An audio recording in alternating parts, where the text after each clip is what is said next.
心会知道，这一件礼物，心门外等候，是为了你准备，别人不能收。生命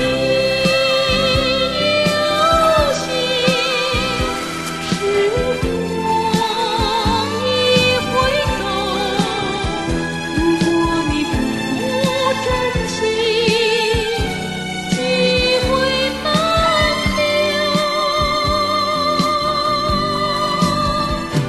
一无虽老，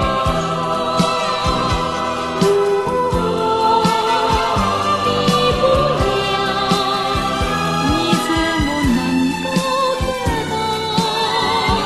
怎么能得到？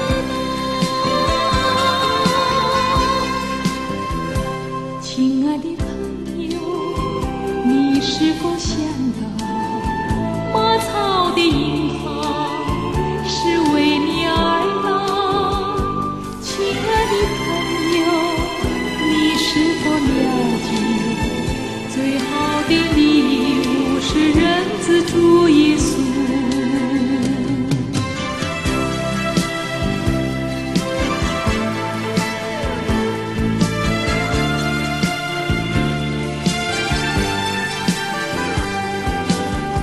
凡接待他的，就是信他名的人，他就赐他们权柄，做神的儿女。